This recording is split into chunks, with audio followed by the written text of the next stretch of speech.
Casey Wabash again, and we are looking at the inside of my dryer. Well, yesterday I was doing some drying at the laundry and it was not heating up. So I tested the little sensors on the machine and found that the reading to the actual heating element was getting nothing. So I took the heating element out, which goes underneath this cap right there, and found that the connection was broken. As you can see right here, it just burned out. So I ordered another one. It came in this morning. So we are going to reassemble this thing. Well, it came with all the sensors, even though we only have the one issue. So, I don't know. I'm debating whether to use them all or not. Took some reference pictures on my phone as far as the wiring diagram goes.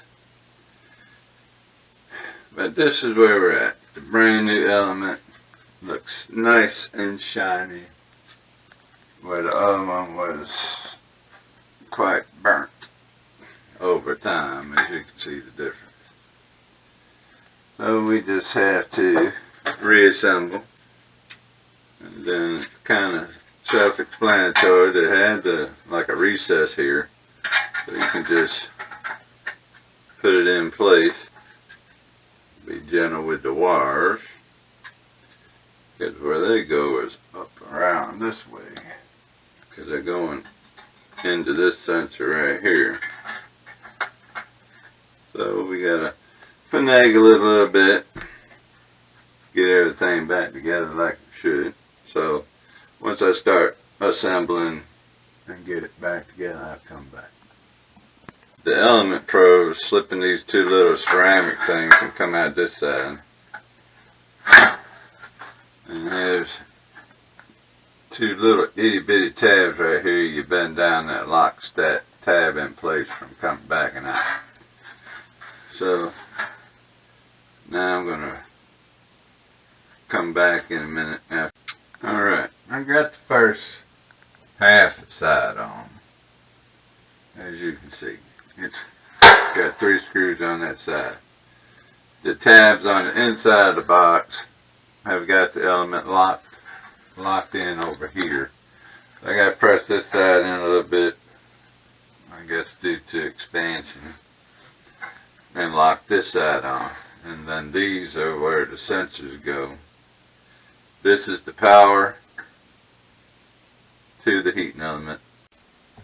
Alright, we have the element inside the tube. It's all nice and secure. Now, what we got to do is bend these mini tabs over to lock this piece in place. And they are small. So I have my little multi tool, and you want to be careful and not bend anything. So all you're doing is barely bending the little locking tab. I don't know if you can see it. Point it with this piece right here. See that little locking tab right there? There's 4 of them. You just got to come in here and be gentle.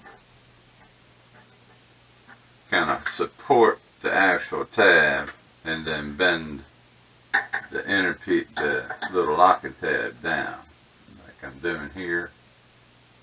I'm supporting this so it don't bend on me and break. So we don't want bending and breaking. We're trying to fix, right? And these connectors are in the box already. They stayed in there. That's why we took the reference picture. So now I got the little tabs locked down, so that is not going to back out. Alright, this sensor mounts on the side, and this is the original one. This sensor actually tested fine on the multimeter, but seeing how we are in it, we're going to replace all these sensors at the same time. Just ran my multimeter back over all the brand new circuits, and they all tested good. Yesterday they did not. So now we have 2 tabs right here. There's 2 tabs in there that this seed in. So we're going to go ahead and pardon the noise. We're working with sheet metal, so it's a little teeny as far as what I would say the noise goes. And that sits in there just like that. This little box has a screw hole right there, which we're getting ready to put the screw in.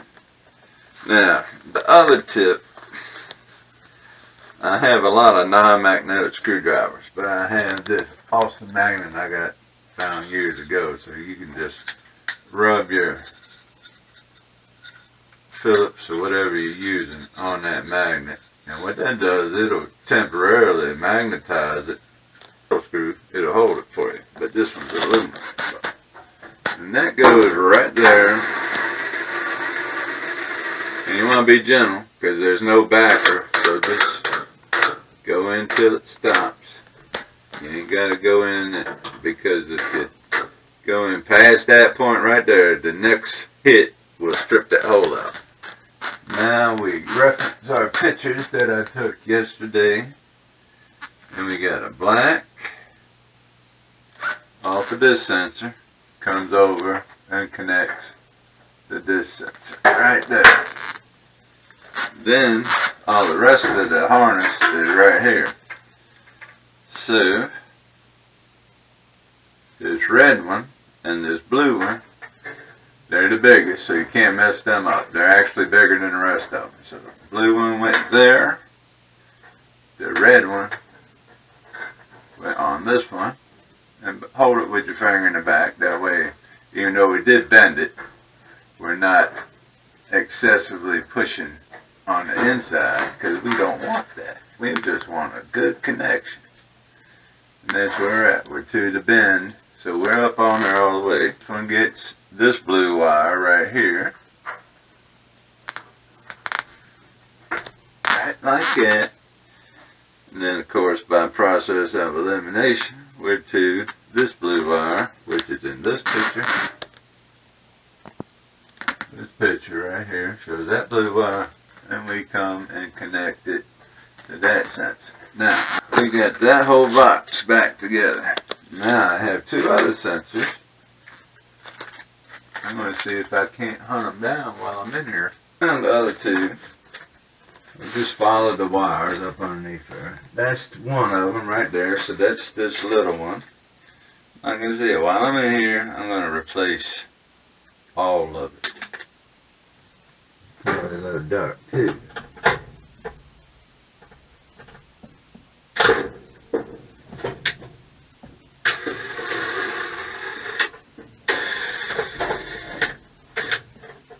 And that has a lip, so it only has.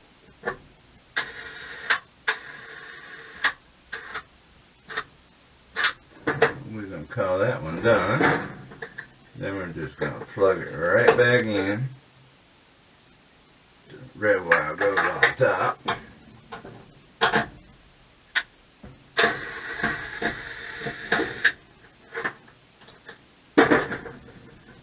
that just pops right out this hole.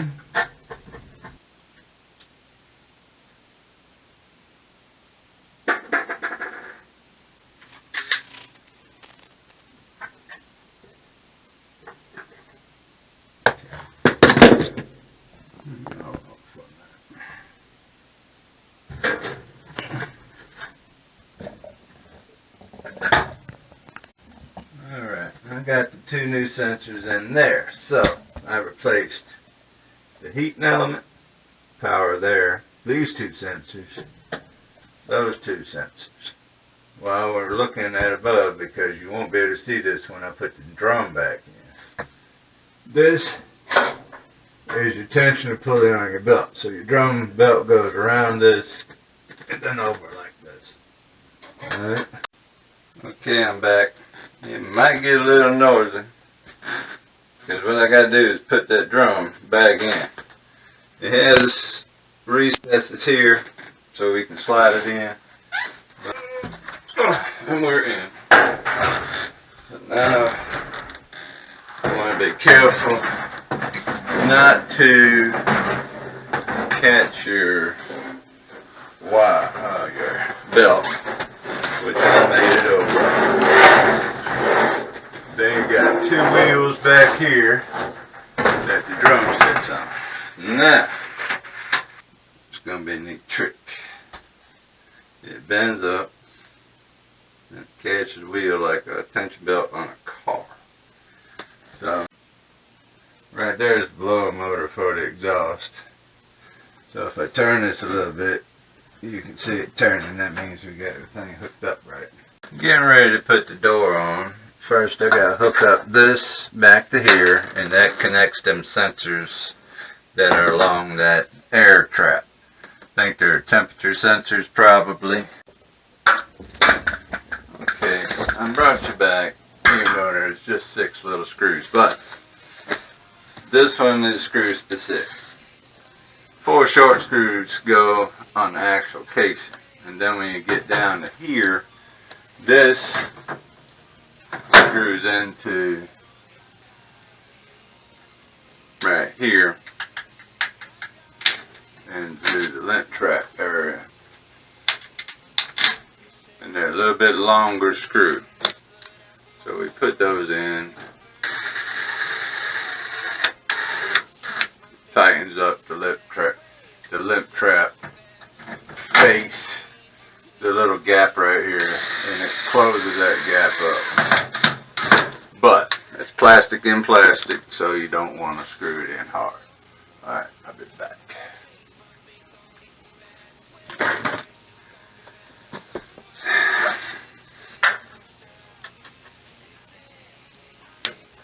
Okay, that's connected. I got the door assembly in my hand. We are almost done. We are closing in on being really done. Alright, it has 3 brackets down at the bottom there. 1, 2, 3. So the first thing we're going to do is set the door in those 3 brackets, which we just did. Pretty. Then it has 2 locking tabs up here. They are wire ties, so they just kind of go in almost like tomato hangers. And then you twist them one time and they kind of just flop right over top of each other. Just like this. That wire is locked. It has one on the front. So we twist that and lock it. Now, the actual connection is on the door, so when you disassemble, you have to be really careful when you disassemble. What I'm going to do, I see that I got more slack.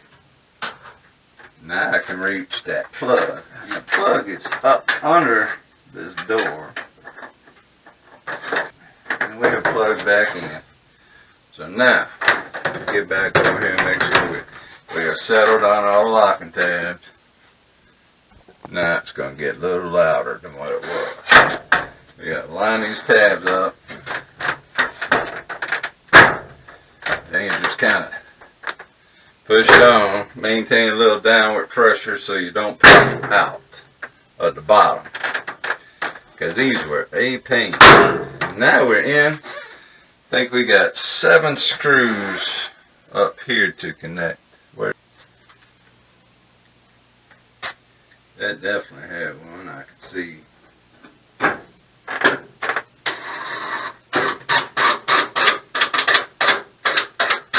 There we go. Now the front's connected. This appeared to have this locking style on it because there's little grooves.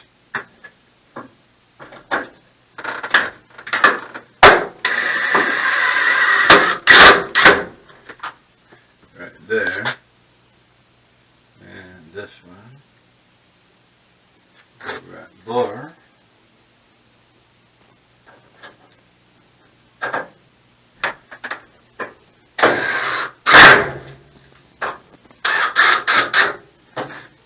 Right now, everything's coming together pretty good. That had one right there. And smooth. Nothing foul on it.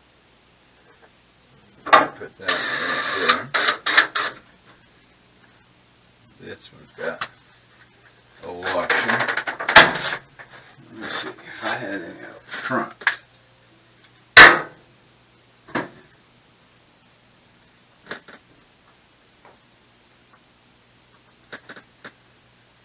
One, two, three, four, 5, 6, 7.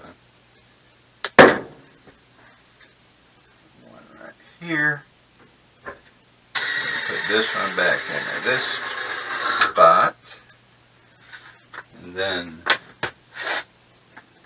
2 down here. I think we're going back into plastic here, so and that tightens up that face even more.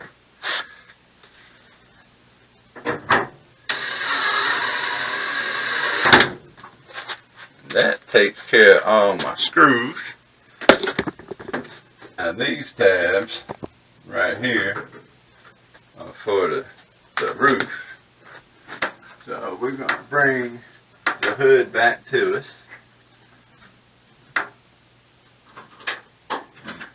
Now I got slack back in my front door cable.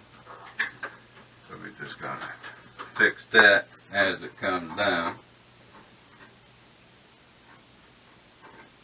Like that. And the last one I almost break. You gotta be very careful. You can see there is no slack in this wire. I actually making slack as I lower the door.